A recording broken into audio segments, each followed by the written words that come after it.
Efectivamente, la vez pasada comentamos de manera general la aplicación de la mediación en México, ¿no? Que se regulaba, bueno, que es regulada por la Ley de Justicia Alternativa del Tribunal Superior de Justicia del DF,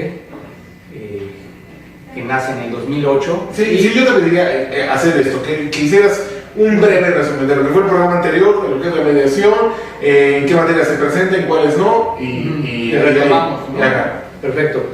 Entonces, recordemos que la ley que le da vida a la mediación es la Ley de Justicia Alternativa del Tribunal Superior de Justicia del Distrito Federal, ¿no? Ese es el nombre exacto. Bien, pues existe que el 20 de junio del 2013 hubo reformas muy importantes a esa Ley de Justicia Alternativa, y no nada más a esa ley, sino también al Código Civil para el Distrito Federal, al Código de Procedimientos Civiles para el Distrito Federal y a la Ley Registral, todas que tienen que ver con mediación. Ok, pero a ver, entonces partimos, hay una ley de justicia alternativa que regula la mediación.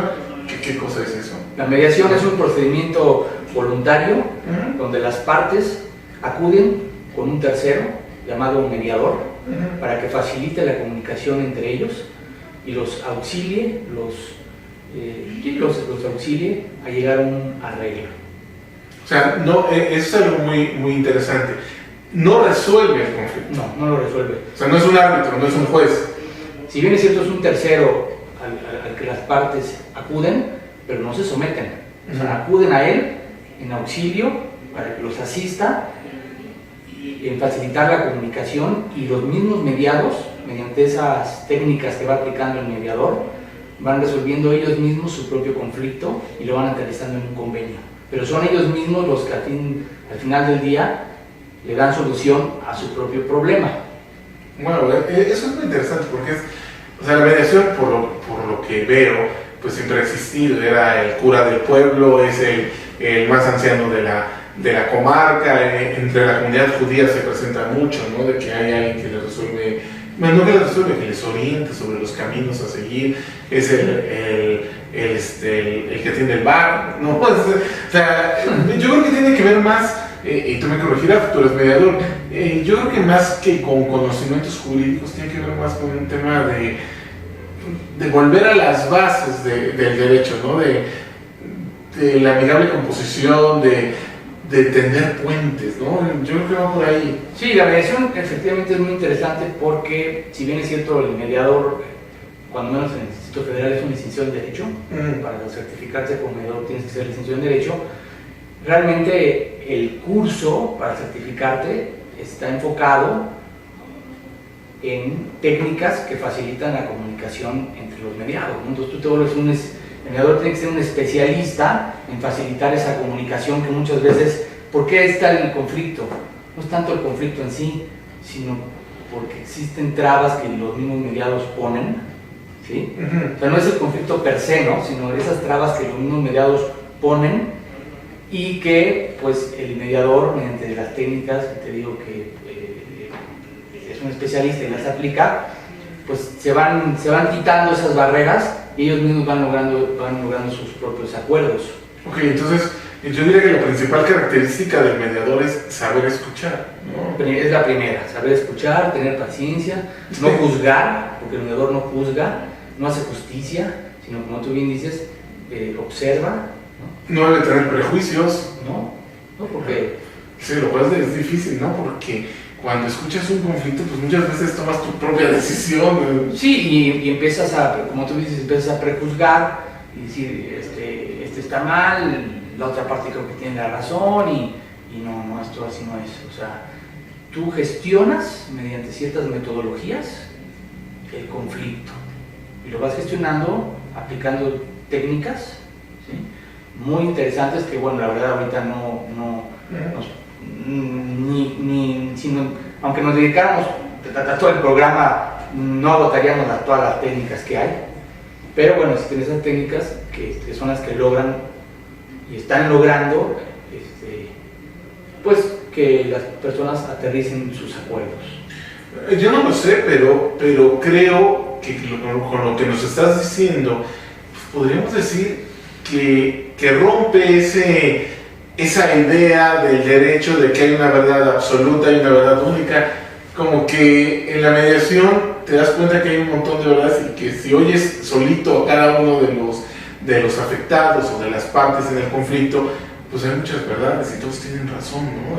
Sí, y además la mediación no es tampoco, como tú bien dices, no es algo jurídico, ni algo de hacer justicia, o sea, es algo que va más allá.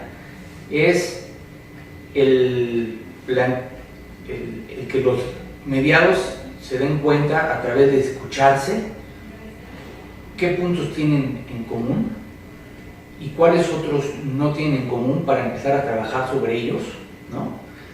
Y plasmarlos finalmente en un convenio.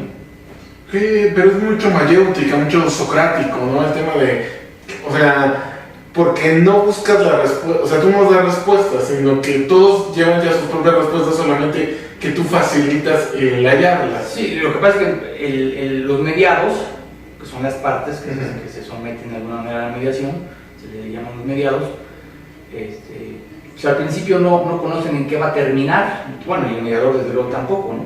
Pero empieza a fluir esa comunicación, que eso es lo importante, que es la tarea principal del mediador, empieza a fluir la comunicación y empiezan a encontrarse puntos en común, ¿no? Y que cada vez sean más los puntos en común que los puntos en contra. Pero no estamos hablando de justicia, ni la mitad tú y la mitad yo, y entonces vamos a hacer un equilibrio. Es al final del día el acuerdo que los propios mediados llegan, porque es la mejor solución para ellos en ese momento, y de eso se trata. No es darles que ellos mismos den su propia solución inmediata a ese conflicto que están teniendo en ese momento. No, oye, pero es que aquí, ahorita como lo planteas y en los libros, pues se ve muy fácil, suena muy fácil. Lo que pasa que pues es como el tema del alcoholismo y de todas esas cuestiones donde dices pues que el tema del alcoholismo, que dice que el enfermito necesita querer curarse, ¿no? Querer poner de su parte. Ahora como estás hablando de la mediación, pues se necesita mucha civilidad, ¿no? Porque pues es con el que estoy peleado, o sea, tenemos que llegar con la mejor de las voluntades. O sea, tú como mediador no puedes hacer nada si los mediados no ponen de su parte. No, claro que sí puedes hacer. Aquí pasan dos cosas importantes. Primero, existe una premediación antes de iniciar la mediación. En esa premediación, como usted me lo indica, antes de iniciar la mediación, platicas con los mediados, les explicas qué es la mediación, pero ahí mismo, de alguna manera, los exhortas mediante un lenguaje, digamos, armonioso, los exhortas a que el someterse a la mediación es una muy buena alternativa que tienen, distinta al litigio, distinta al arbitraje, donde con un poquito de voluntad pues se puede lograr mucho, ¿sí? O sea, lograr en ese momento llegar a un convenio, ¿no? Obligarse a lo que ellos puedan obligarse, sin que ningún tercero venga y les diga qué hacer, como pudiera ser un juzgador o un árbitro, ¿sí? Entonces los mediados se obligan a lo que ellos pueden obligarse, ¿no? Entonces empieza a desmenuzarles esas ventajas que tiene la mediación, y al final del día pues la gran mayoría dice, pues sí, es una buena opción, entonces me someto a la mediación y entonces